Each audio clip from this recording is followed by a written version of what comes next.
Hello my dear students, आज की class में मैं आपको सीक्वेंस एंड सीरीज में जीपी के सम्स करवाने वाला हूँ, है ना। लास्ट क्लास में अपन ने जीपी की थ्योरी पढ़ी थी और जीपी के कुछ सम्स भी किए थे। आगे के सम्स मैं आपको आज करवाने वाला हूँ, तो चलिए देखते हैं आगे कुछ डिफरेंट डिफरेंट टाइप्स के सम्स। ठीक है, तो क्वेश्चन है find the value of, question है find the value of x की पावर में हाफ इंटू एक्स की पावर में 1/4 इंटू एक्स की पावर में 1/8। इस तरीके से ये दिया हुआ है up to infinity, up to infinity. It is very easy sum. Actually आप जानते हैं कि जैसे मान लीजिए मैं इसको सॉल्व करने बैठूं तो x की पावर हाफ, x की पावर 1/4, x की पावर 1/8, ये मल्टीप्लीकेशन में है सब कुछ, और अप टू कहां तक है? इन्फिनिटी तक है। तो आप मुझे एक बात बताइए, जब बेस सेम होता है तो पावर हमेशा क्या हो जाती है? ऐड हो जाती है। जब भी बेस हमेशा सेम होता है तो पावर हमेशा क्या हो जाती है? ऐड हो जाती है। तो ये बेस सेम है तो पावर हमेशा ऐड कर देते हैं। 1/2 प्लस 1/4 प्लस 1/8, ये देखिए प्लस डैश डैश डैश। अब आपको खुद ही ये फील हो रहा होगा कि ये एक ऐसी सीरीज है जो एपी में है और जिसका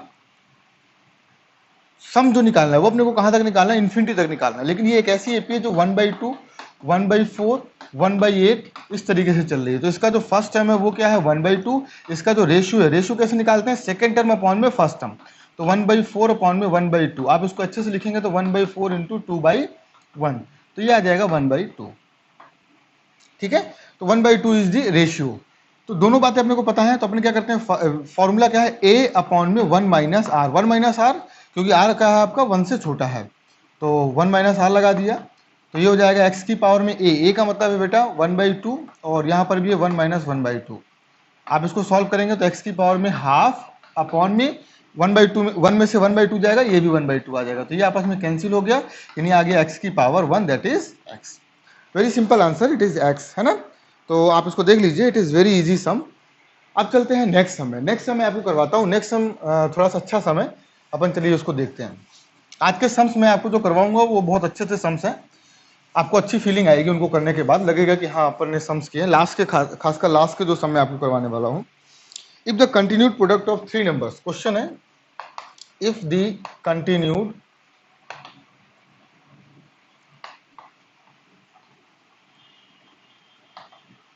product of 3 numbers in GP is 216, and the sum of the product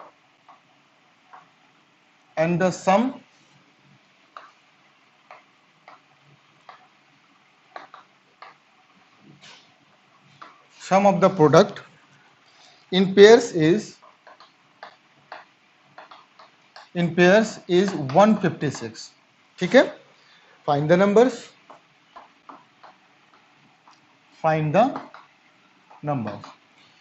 it is quite interesting sum actually। आप इसको देखिए, बहुत अच्छा सम है ये। इसमें क्या बोला होगा कि the three continued, if the continued product of 3 numbers in GP, GP में 3 नंबर यदि आपको कंटिन्यूड लेना है तो लेट द नंबर्स आर, क्या कह लेंगे आप? a by r, a and a r, ये 3 नंबर्स अपन लेते हैं। ठीक है, इन्होंने बोला कि इन तीनों का जो प्रोडक्ट है, यानी कि a by r into a into a r, ये जो है वो 216 है। ऑब्वियसली आर से आर कैंसिल हो जाएगा और ये हो जाएगा a क्यूब। a क्यूब की वैल्यू आ गई 2216, है ना। तो a की वैल्यू आ जाएगी, ये किसका स्क्वायर रूट है? 6 का है आई होपफुली। 6 इंटू 6 इंटू 6 36 इंटू 6, 6 6 जा 36, कैरी 3, 6 2 जा 6 3 जा 18, 18 एंड 3 दैट इज 21। तो 6 का स्क्वायर रूट है, तो दिस इज व्हाट? 6। ठीक है, तो a की वैल्यू आ गई आपकी 6, तो a की वैल्यू हो गई 6। ठीक है, अब a की वैल्यू यहां से अपने को पता चल गया 6 आ गया। Now the second point is what? And the sum of the product in pairs, pairs में जो प्रोडक्ट आएगा उनका जो सम आएगा, यानी कि पेयर्स का मतलब दो दो का पेयर ले लेते हैं, पहले इन दोनों को ले लेते हैं, फिर इन दोनों को ले लेते हैं, फिर इन दोनों को ले लेते हैं, यानी 3 पेयर बनेंगे। क्या क्या बना? a अपॉन और इंटू ए पहला पेयर, प्लस पेयर का जो प्रोडक्ट है उसका सम। दूसरा क्या बनेगा? a इंटू ए आर बनेगा। तीसरा क्या बनेगा? A r into a by r बनेगा। तो ये 3 प्रोडक्ट का जो सम है वो है 156। ठीक है। तो आप जरा देखिए यहाँ पर ए स्क्वायर ए स्क्वायर ए स्क्वायर, हर जगह से ए आ रहा है तो अपन क्या करते हैं ए स्क्वायर कॉमन ले लेते हैं। तो यहाँ पर क्या आ जाएगा 1/r, यहाँ पर आ जाएगा सिर्फ r, और यहाँ पर आ जाएगा r से r कैंसिल, सिर्फ आ गया क्या आपके पास 156। इसको थोड़ा सा अच्छे से सॉल्व करेंगे तो ए स्क्वायर की वैल्यू है बेटा, आप जानते हैं ए की वैल्यू अपन ने 6 निकाली है, तो दैट विल बी 36 और यहाँ पर आ जाएगा कितना, आप इसको एलसीएम ले लीजिए r, तो ये आ जाएगा 1 plus r square plus r, that is 156। ठीक है, इसको कैंसिल करते हैं 6 6 36, इसको कैंसिल करते हैं 6 2 12 और 6 6 36, यानी 26 आ जाएगा। थोड़ा सा और कैंसिल आउट कर देते हैं बेटा इसको, तो ये हो जाएगा 2 3 6 और ये हो जाएगा 2 का आ जाएगा 13 से। अब आपको क्या करेंगे 3 का इधर मल्टीप्लाई कर दीजिए, तो ये क्या हो जाएगा बेटा 3r स्क्वायर, ये देखिए 3r square plus 3r plus 3r, फिर 3 1 1 3 इज इक्वल टू, इसका इधर मल्टीप्लाई करेंगे तो ये हो जाएगा आपका 13r। इसको आप थोड़ा तमीज से लिखेंगे तो 3r स्क्वायर, ये इधर आएगा तो माइनस 10r और ये हो जाएगा plus 3 is equal to 0, right. तो 3 3 9, तो इसको आप किस तरीके से ब्रेक कर सकते हैं बेटा, 3r स्क्वायर माइनस 9 को ब्रेक करना है 10 में, तो माइनस 9r कर दीजिए और माइनस r कर दीजिए, ठीक है। 9 1 9 हो जाएगा, प्लस 3 इज इक्वल टू 0। आप इसके फैक्टर बना लीजिए बेटा, तो 3r कॉमन ले लेंगे तो हो जाएगा r माइनस 3, यहाँ पे हम माइनस 1 कॉमन ले लेंगे, ये हो जाएगा r minus 3 is equal to 0। r minus 3 दोनों में से कॉमन आ जाएगा, ये आ गया और ये आ गया 3r minus 1 is equal to what 0। तो r की वैल्यू 2 आई यहाँ पर, एक तो आई 3 और एक आई 1/3, 3, 1/3। अब आपको बताना है सीरीज, तो सीरीज किस तरीके से बताएंगे वो जरा आप देखिए, सीरीज किस तरीके से बताएंगे वो जरा आप देखिए। तो 3, 1/3 आपको सीरीज बताना, तो r की वैल्यू आई है 3, तो पहला जो नंबर आएगा वो आएगा a/r। मतलब मैं आपको दोनों सीरीज बता के बताता हूँ, दो बातें इसमें बतानी, दो सीरीज आपको बतानी है, क्योंकि एक बार r की वैल्यू आपको 3 लेनी है और एक बार r की वैल्यू आपको 1/3 लेनी है। तो 3 आप कब लेंगे जरा देखिए, 6, क्योंकि a की वैल्यू 6 है तो 6/3, 6 पहला नंबर आ जाएगा 6/3, कॉमा दूसरा आ जाएगा 6, a की वैल्यू 6 है, और तीसरा आ जाएगा 6 इंटू 3, यानी नंबर्स क्या क्या आ गए 2, 6, 18। तो आप जरा देखिए 2 3 6, 6 3 18, ये किस में आ गया जीपी में आ गया। अब मैं इसी में r की वैल्यू 1/3 ले लेता हूं, तो a का मतलब 6 अपॉन में 1/3, 6, ar का मतलब क्या हुआ बेटा 6 इंटू 1/3। तो इसको आप क्रॉस मल्टीप्लाई करेंगे तो ये हो जाएगा 6 इंटू 3 6 और ये हो जाएगा 2, तो ये हो गया 18, 6, 2। तो दो सीरीज आपके पास आई, क्योंकि r की वैल्यू 2 आई है। एक तो आपके पास इंक्रीजिंग सीरीज है, दैट इज 2 3 6 3 18। एक आपके पास डिक्रीजिंग है, इसमें डिवाइड करेंगे 3 का तो 6 आएगा, इसमें डिवाइड करेंगे 3 का तो 2 आएगा, ठीक है। तो आपके पास दो सीरीज इसमें आ गई है, ठीक है। तो ये बहुत ही आसान सम था, अपन ने इसको किस तरीके से किया वो आप जरा ध्यान रखिए, क्योंकि इन्होंने बोला था कि पहले तो तीनों का प्रोडक्ट 216 है, उसके बाद जो पेयर्स का प्रोडक्ट है, पेयर्स का जो प्रोडक्ट है उसका जो सम है दैट इज 156। तो दोनों कंडीशंस को लगाकर मैंने ए और आर की वैल्यू निकाली और वो आपको सीरीज बता दी। अब आप वीडियो पॉज करिए और इसको जल्दी से लिख लीजिए, फिर चलते हैं अपन नेक्स्ट सम पर। What is next sum? Next sum देखते हैं, नेक्स्ट सम में किस तरीके से अपन आगे बढ़ेंगे।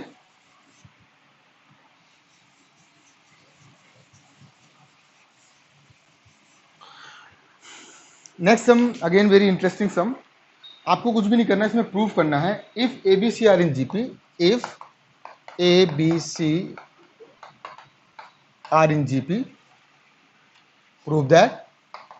इसमें आपको प्रूफ करना है a square plus a b plus b square upon में b c plus c a plus a b is equal to b plus a upon में सी प्लस बी।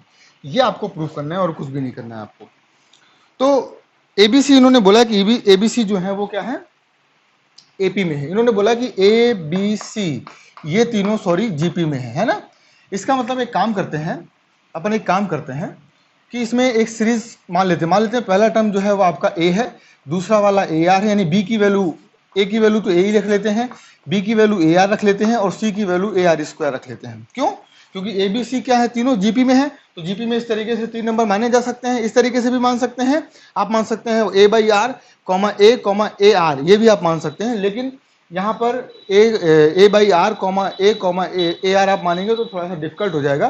तो आसान ये रहेगा कि आप ए को फर्स्ट टर्म को ए मान लीजिए, सेकंड टर्म को ए आर मान लीजिए और थर्ड टर्म को ए आर स्क्वायर मान लीजिए। ऑब्वियसली जीपी में तो इस तरीके से ही मानेंगे अपन, ठीक है।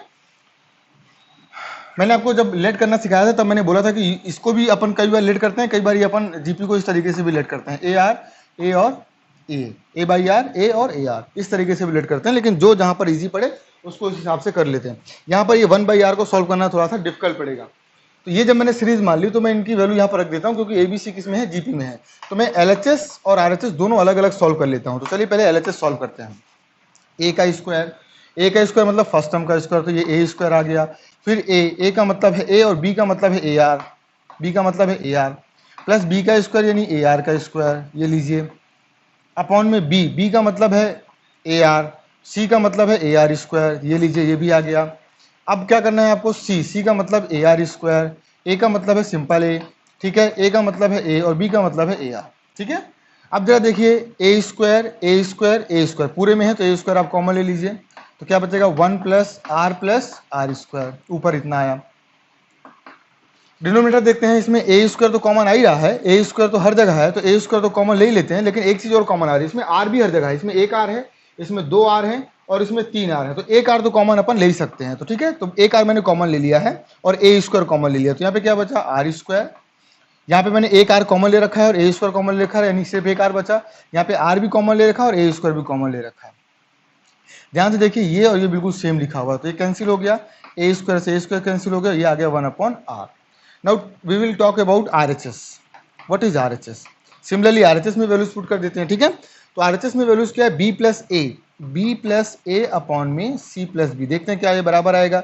b की वैल्यू है ए की वैल्यू है a, c की वैल्यू है ए आर स्क्वायर और b की वैल्यू है ए आर। ऑब्वियसली आ गया मेरे को लगता है, क्योंकि यहाँ पर आ गया r+1 और यहाँ पर आप ए आर कॉमन ले सकते हैं, ए आर आप कॉमन ले लेंगे तो ए और आर कॉमन ले लिया, क्योंकि यहाँ पे 2 आर थे तो एक आर बचेगा, उसको आप अच्छे से लिख लीजिए। और यहाँ पर ए आर आपने पूरा कॉमन ले रखा तो यहाँ पे 1 बचा, तो ये और ये कैंसिल, ए से a cancel, answer is what 1/r।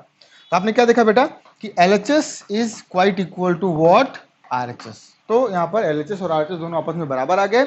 इसका मतलब अपन ने प्रूफ कर लिया कि ये जो एक्सप्रेशन है, ये एक्सप्रेशन इस एक्सप्रेशन के इक्वल है, ठीक है। तो आइए अब चलते हैं नेक्स्ट क्वेश्चन में। What is next question here, ठीक है।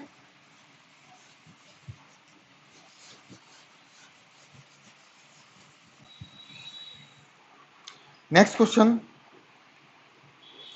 क्या है, ये क्वेश्चन आपने एक बार लॉग में किया हुआ है, पर इसको भी यहां पर कर लेते हैं। इफ a की power x is equal to b की power y is equal to c की power z and x y z are in GP. जब अपने लॉग में इस क्वेश्चन को पढ़ा था तब वहां पर ये जीपी नहीं दिया हुआ था, क्योंकि जीपी के बारे में अपने को नॉलेज नहीं थी, तो वहां पर दे दिया था इन्होंने कि y square is equal to x z. वहां पर दे दिया था कि if y square is equal to x z, लेकिन यहाँ पर जीपी में बोल दिया। तो जीपी में तो अपन जानते हैं कि इसका स्क्वायर हमेशा इन दोनों के मल्टीप्लिकेशन के बराबर होगा। जीपी में बोला है तो अपने पास एक इन्फॉर्मेशन मिल जाएगी कि y square is equal to क्या होगा, एक्स जेड होगा। ये अपने पास ऑटोमेटिक इन्फॉर्मेशन आ गई। Prove that log BA is equal to log BC। इस तरीके से आपको ये प्रूव करना है। तो इट इज वेरी इजी। अपने पास एक इंफॉर्मेशन है x y z are in GP, इसका मतलब ये हुआ कि y square is equal to x z. ये इंफॉर्मेशन अपने पास है, जब भी जरूरत पड़ेगी तो इस इंफॉर्मेशन का अपन यूज कर सकते हैं। तो अपने पास क्या दिया हुआ है, ए की पावर एक्स, बी की पावर वाई, सी की पावर जेड, ये दिया हुआ है। आप तीनों साइड क्या कर सकते हैं, लॉग ले सकते हैं। तो लॉग ले लीजिए, taking log on both side, ठीक है, taking log on both side, ठीक है, बोथ साइड बल्कि 3 साइड है, तो लॉग लेंगे तो ये क्या हो जाएगा, x log a is equal to y log b is equal to z log c। अब जो प्रूव करना है उसके अकॉर्डिंग आइए, आपको प्रूव करना है कि log ये, तो आप जानते हैं एक प्रॉपर्टी आपने पढ़ी थी कि log a upon log b, इसको लिख सकते हैं आप log a अपॉन में log b is equal to, इसको लिख सकते हैं log b अपॉन में log c। बेस आप कुछ भी ले सकते हैं, log b अपॉन में log c, आप बेस कुछ भी ले सकते हैं, बेस जो मर्जी हुआ यहाँ पे लिख लीजिए। तो मुझे क्या चाहिए, log a अपॉन में log b चाहिए, log a अपॉन में log b। तो log a अपॉन में log b, इसको इसके नीचे ले आया तो ये क्या हो जाएगा y अपॉन में x, y अपॉन में x, क्योंकि log a के नीचे log b आ गया। एक तो ये मिल गया। दूसरा आपको क्या चाहिए, log b अपॉन में log c, log b upon में log c, यानी कि यहां पर जरा देखिए log b अपॉन में log c, b के नीचे c ले लिया तो z के नीचे मुझे y लेना होगा, z के नीचे मुझे क्या लेना होगा, y लेना होगा। लेकिन ये दोनों बराबर कैसे होंगे, ये बराबर हैं क्योंकि यहाँ पर गिवन है, वो आप पहचानना मुश्किल है, बस आप पहचान लेंगे तो आप सब कुछ कर लेंगे। क्योंकि ये लिखा हुआ है y अपॉन एक्स, आप इसको y इंटू वाई कर दीजिए, आप इसको y into y is equal to x into z कर दीजिए। तो इसका मतलब हुआ y, एक x यहाँ पे ले आओ, y अपॉन में x इज इक्वल टू ये x को उधर ले जाओ, z अपॉन में x, z अपॉन में y, z अपॉन में y। तो ये रिलेशन तो अपने पास गिवन है कि this is equal to this, यानी दिस इक्वल टू दिस आपके पास, इस यहां से ले लीजिए, फ्रॉम फर्स्ट y अपॉन में x is equal to z upon में y। ये दोनों यदि बराबर है तो इसकी वैल्यू क्या है, ये log a अपॉन में log b बराबर है किसके, log b अपॉन में log c के। इसी को आप लिख सकते हैं log a b is equal to log bc, b और आर्गुमेंट में b और बेस में c। ये प्रूफ हो गया, ये तो प्रूफ करना था। अपने हेल्प ली है कि अपने को ये प्रूफ करना है, तो ये किस तरीके से आएगा, तो वो अपने को पता चला कि y अपॉन एक्स करेंगे तो ये आ जाएगा, z अपॉन वाई करेंगे तो ये आ जाएगा। पर ये दोनों बराबर कहाँ है, क्योंकि इसमें तो हमको प्रूफ करना है कि this is equal to this, तो क्या ये दोनों आपस में बराबर हैं। तो ये आइडिया हमें यहाँ से मिला कि जी हाँ ये दोनों आपस में बराबर है, इसकी वैल्यू इसके बराबर है, क्योंकि हमारे पास गिवन है कि ये जीपी में है, जीपी में है, इसका मतलब y upon x is equal to what, z upon y, ये गिवन है। ठीक है, इन्होंने बोला नहीं है पर it is given. Now come to the next question, आप इसको लिख लीजिए, आपको मेरे ख्याल से समझ आ गया होगा। इट इज वेरी इजी सम, और ये अपन ने लॉग में ऐसा सम कर रखा है, आपको अपना रिमाइंड करना है आपको, या रिमाइंड वाली बटन आपको अपने दिमाग में दबानी है, जिससे आपको पता लग जाएगा कि हमने इसको किया है या नहीं किया है। ठीक है, अब आइए चलते हैं नेक्स्ट सम में। नेक्स्ट सम थोड़ा सा लेवल का सम है, अच्छे लेवल का सम है। If Sn is the sum of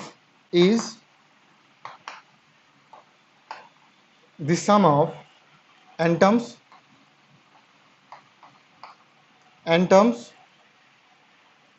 of a GP फिर यहां पर ऐसे लिखा हुआ है an, ठीक है, एंड यहां से comma, and Sn dash is the sum of another GP is the sum of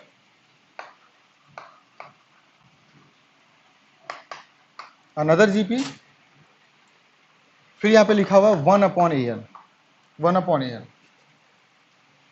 then so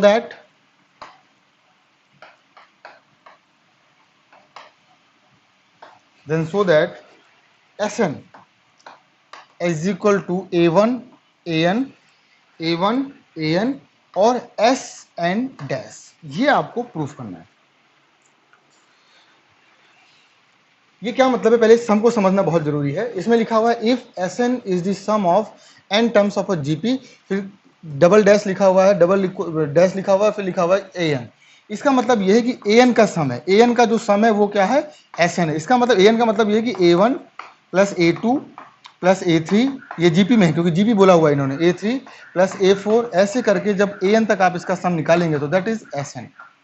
मैं मान लेता हूं ये एक ऐसी जीपी है जिसका फर्स्ट टर्म तो a1 है, लेकिन इसका जो रेशियो है वो मैं मान लेता हूं r, मान लेते हैं इस जीपी का जो रेशियो है वो r है। और इसी an को यदि उल्टा कर दिया जाए, यानी कि 1 अपॉन an वाली जो सीरीज है इसका सम है क्या, Sn डैश। इसका मतलब इसको आप ऐसे बोलेंगे 1 upon a1, 1 upon a2 plus 1 upon a3, इस तरीके से इसकी जो सीरीज का सम है 1 अपॉन an, ये जो दिया हुआ है वो Sn डैश दिया हुआ है।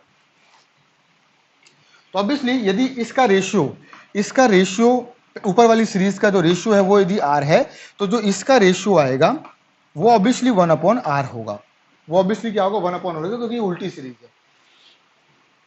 तो मैं क्या करता हूं, मैं सम निकालने की कोशिश करता हूं, मैं Sn निकालता हूं कि Sn कैसे आएगा। पहले आप Sn लिख लीजिए और उसके बाद Sn डैश के बारे में चर्चा करते हैं कि Sn डैश किस तरीके से निकाल सकते हैं। आपको पता है यदि मैं बात करूं कि Sn क्या होगा, Sn क्या होता है, फर्स्ट टर्म यानी कि a1 फिर 1 माइनस आर की पावर एन, क्योंकि आर है यहाँ पर, और 1 माइनस आर। ये तो हो गया एस एन। अब अपन बात करते हैं एस एन डैश की। एस एन डैश में यहाँ पर लिख देता हूँ, एस एन डैश की क्या बात होगी, 1/A1, 1/A1, ठीक है, 1 माइनस 1/R की पावर एन और 1 माइनस 1/R, इस तरीके से इसको लिख सकते हैं। इसमें इसमें यदि आप माइनस कॉमन ले लेंगे तो ये हो जाएगा आर की पावर एन माइनस 1 अपॉन में आर माइनस 1, ऐसा भी हो जाएगा। माइनस नीचे से कॉमन ले लीजिए, माइनस ऊपर से कॉमन ले लीजिए, तो माइनस माइनस कैंसिल आउट हो जाएगा, ये प्लस माइनस वाला प्लस का हो जाएगा और प्लस वाला माइनस हो जाएगा, वही नीचे हो जाएगा वही ऊपर हो जाएगा। तो इस तरीके से भी इसको लिख सकते हैं। ये मैंने फॉर सिंपलिसिटी आपको बता दिया। अब जरा आप देखिए एस एन डैश की जो वैल्यू आ रही है वो आ रही है 1/A1। इसको सॉल्व करेंगे तो ये हो जाएगा आर की पावर एन माइनस 1 अपॉन में आर की पावर एन, ये ऊपर आया, और नीचे क्या आएगा r माइनस 1 अपॉन में r। इसको थोड़ा सा तमीज से लिखना जरूरी है, किस तरीके से लिखेंगे वो जरा देखते हैं। एस एन डैश की जो वैल्यू आएगी 1/A1 r की पावर n माइनस 1 और r n equal to r upon में r माइनस 1। तो अब इसके आगे करना क्या है, आप इसको थोड़ा सा सबको अच्छे से लिख लीजिए। तो ये हो गया 1/A1, और ये r में से एक r माइनस कर देंगे तो ये हो जाएगा r n माइनस 1, ये हो गया r की पावर n माइनस 1 अपॉन में r माइनस 1। इसको आप इसको और इसको नजदीक नजदीक लिख लीजिए तो ये कुछ ऐसा दिखने लगेगा आपको, ठीक है। तो ये तो हो गया। इसके बाद a1, और ये आप यहाँ पर जरा देखिए, जैसे मान लीजिए जो an है, ये जो an है, an किस तरीके से हो जाएगा, an का मतलब होता है फर्स्ट टर्म इंटू r की पावर में एक पावर कम। तो an को आप इस तरीके से भी लिख सकते हैं, last term is equal to what, a1 r की पावर n माइनस 1, ठीक है। तो ये कहीं ना कहीं an आपको दिखने लगा, ये कहीं ना कहीं आपको क्या दिखने लगा है, an। तो एस एन डैश की जो वैल्यू आएगी वो आएगी, मैं आपको कहीं और लिख के दिखाता हूँ। एस एन की जो वैल्यू आएगी वो, एस एन डैश की जो वैल्यू आएगी वो आएगी r की पावर n माइनस 1 अपॉन में r माइनस 1, और ये हो गया an। तो an को इधर ले आते हैं, ये हो गया an s n dash is equal to r की पावर n माइनस 1 अपॉन में r माइनस 1। अब इसमें एक कमी है, यदि इसमें a1 का मल्टीप्लाई और a1 का डिवाइड कर दिया जाए तो ये जो फॉर्मूला है, ये जो फॉर्मूला है वो एसएन का है। तो a1 को इधर ले आइए, इस वाले an को, तो ये हो गया a1 an s n dash is equal to, ये जो फॉर्मूला है वो फॉर्मूला है किसका, एसएन का। तो ये प्रूफ हो गया, ये प्रूफ हो गया, ठीक है। इट इज क्वाइट इजी, आपको सिर्फ समझने की जरूरत है। यदि आपने समझ लिया तो आपको बहुत आसानी से समझ आ जाएगा, ठीक है। तो आई होप आपको समझ आ गया होगा। बहुत ही आसान है, इसमें कुछ भी नहीं किया। इसमें दो चीजों पर ध्यान दिया है, एक तो यहाँ पर ये फॉर्मूला बन गया an का, क्योंकि मुझे an लाना था, मुझे जो प्रूव करना था वो प्रूव करना था फॉर्मूले में an। ये जरा देखिए, यहाँ पर a1 लाना था और a1 लाना था। तो an की वैल्यू क्या होती है, फर्स्ट टर्म इंटू r की पावर n माइनस 1। तो r तो अपन r ही माना है और पावर में क्या आ गया n माइनस 1, ठीक है। तो दोनों बातें यहाँ पर मैंने लिख दी, ये हो गया an। इसके बाद यहाँ पर a1 की कमी पड़ रही थी, यदि फर्स्ट टर्म यहाँ पर मल्टीप्लाई हो जाता तो ये sn का काम करने लगता, ठीक है, क्योंकि sn की फॉर्मूला क्या होता है, a1 r की पावर n माइनस 1 अपॉन में r माइनस 1। तो वही मैंने यहाँ पर किया है, ठीक है। तो आइए अब चलते हैं आगे और देखते हैं नेक्स्ट सम कि नेक्स्ट सम क्या होगा। अब जो मैं आपको नेक्स्ट सम कराने जा रहा हूँ, नेक्स्ट सम वो आईआईटी एडवांस लेवल का सम है और वो बहुत इंपॉर्टेंट सम है। आप उस पर बहुत अच्छे से ध्यान दीजिएगा तो आपको समझ आएगा कि अपन ने क्या किया उसमें, ठीक है।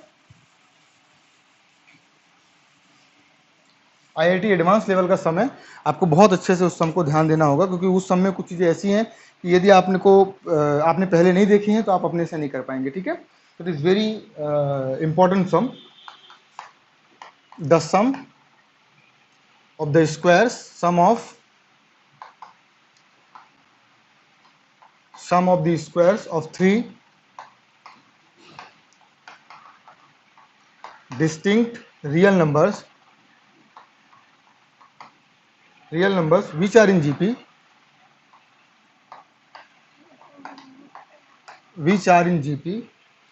is s square, ठीक है। and their sum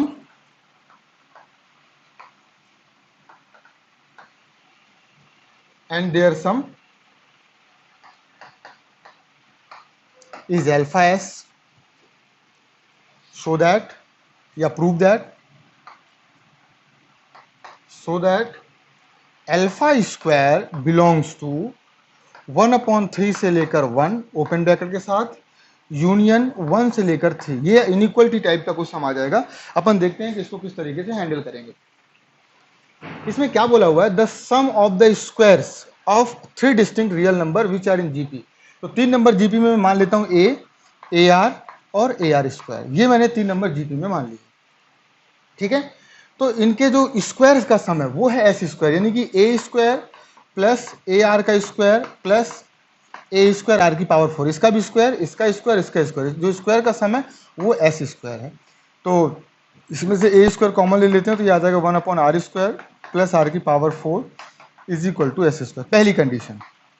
दूसरी कंडीशन में इन्होंने बोला है कि उनका जो सिंपल सम है, यानी कि ए प्लस ए आर स्क्वायर, ये जो सिंपल सम है दैट इज एल्फा एस। इसमें भी ए आप कॉमन ले लीजिए तो ये आ जाएगा 1+r square is equal to alpha s. ये हो गया आपके पास सेकंड। एस का कोई रोल नहीं है, अपने को तो अल्फा चाहिए, तो अपन क्या करते हैं, सेकंड का स्क्वायर, मतलब ऑब्वियसली सेकंड के स्क्वायर में से इसको डिवाइड कर देते हैं, यानी कि सेकंड का square is divided by first. तो सेकंड का स्क्वायर क्या हो जाएगा, alpha square S square upon में इधर क्या है ए अपॉन में एस स्क्वायर, इसका स्क्वायर करके इससे डिवाइड कर देना है, क्योंकि एस से एस तभी कैंसिल होगा, एस स्क्वायर से एस स्क्वायर तभी कैंसिल होगा। तो this is divided by this, तो इधर क्या आ जाएगा, इधर क्या आ जाएगा ए स्क्वायर 1+r स्क्वायर का होल स्क्वायर, और होल अपॉन में लिखा हुआ है कितना बेटा, ये जरा देखिए, a square 1+r square plus r की पावर 4, ये आपस में कैंसिल हो गया, एस स्क्वायर कैंसिल हो गया। Now the very important thing जो अब आने वाली है वो क्या है, वो मैं आपको बताता हूँ।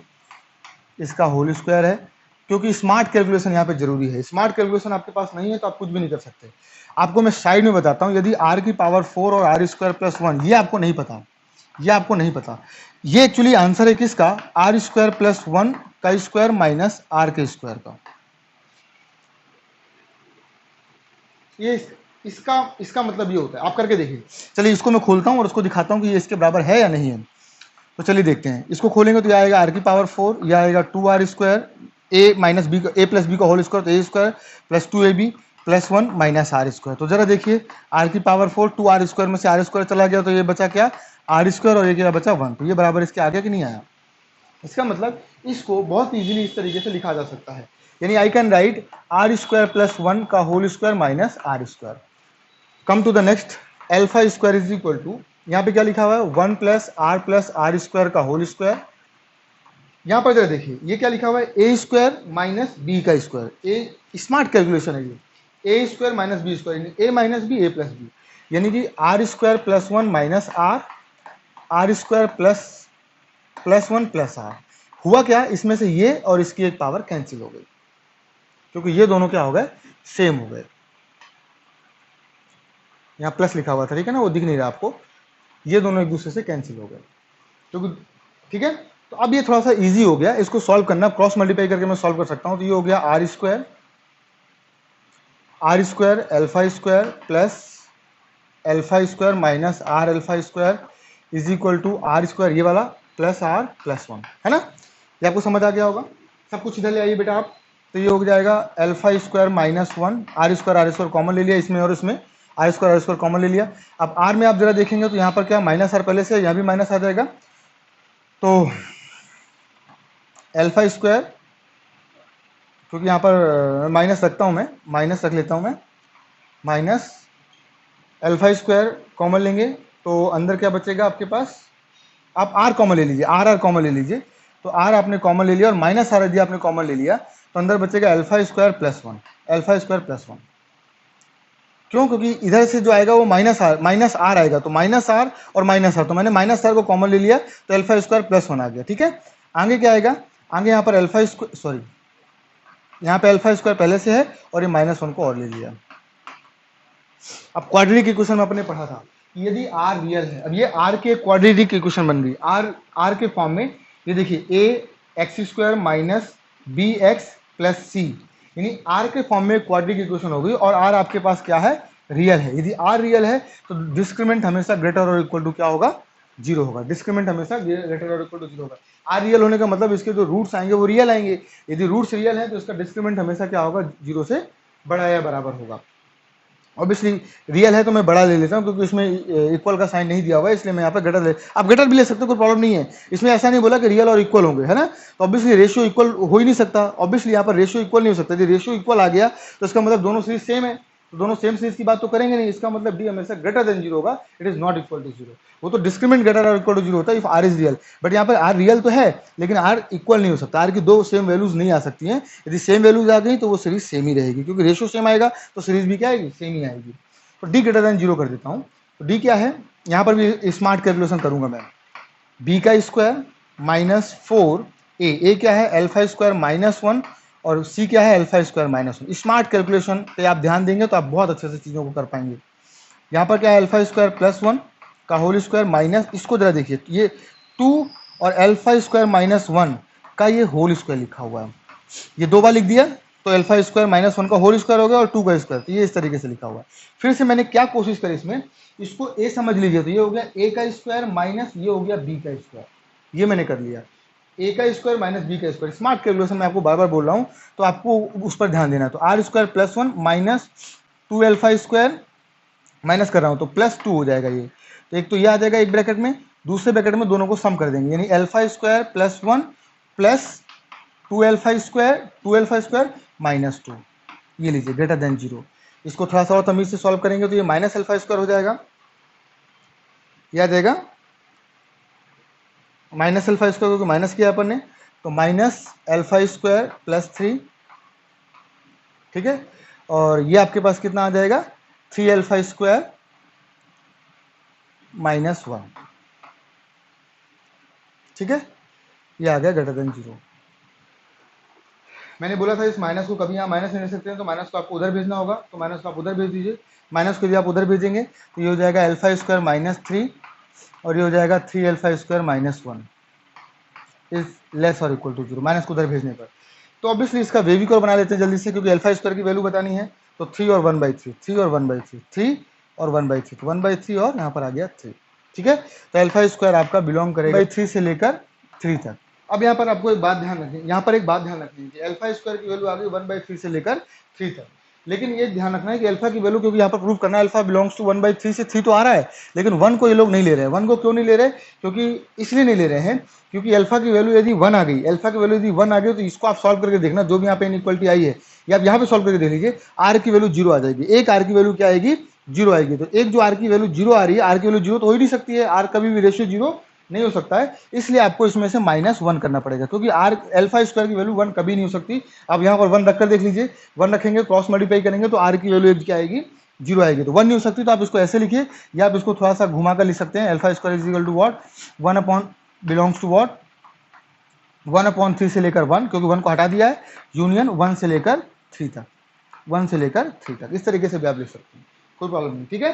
तो ये हो गया बहुत इंपॉर्टेंट सम है, इसमें ये बात बहुत ध्यान रखनी है। अपना आंसर तो आ गया वन बाई थ्री से लेकर थ्री, लेकिन इसमें क्या लिखा हुआ है, इसमें वन को एक्सक्लूड किया हुआ है, तो वन को एक्सक्लूड करना जरूरी है। क्यों एक्सक्लूड करना जरूरी है, क्योंकि वन यहाँ पर यदि रख देंगे अल्फा स्क्वायर की जगह पर, तो यहाँ से आर की वैल्यू क्या आ जाएगी, जीरो, और किसी भी ज्योमेट्रिकल सीरीज का जो रेशियो है वो जीरो नहीं हो सकता, ये ध्यान रखना है आपको, ठीक है। तो आज की क्लास में इतना ही, आप वीडियो पॉज करिए और इसको पूरा लिख लीजिए, ठीक है। अब मिलते हैं अपन नेक्स्ट क्लास में, और नेक्स्ट क्लास में देखेंगे अपने नेक्स्ट क्लास को, है ना, नेक्स्ट क्लास में अपन मिलते हैं और नेक्स्ट क्लास में अपन देखेंगे हार्मोनिक प्रोग्रेशन, ठीक है। तो come to the next class, take care, bye.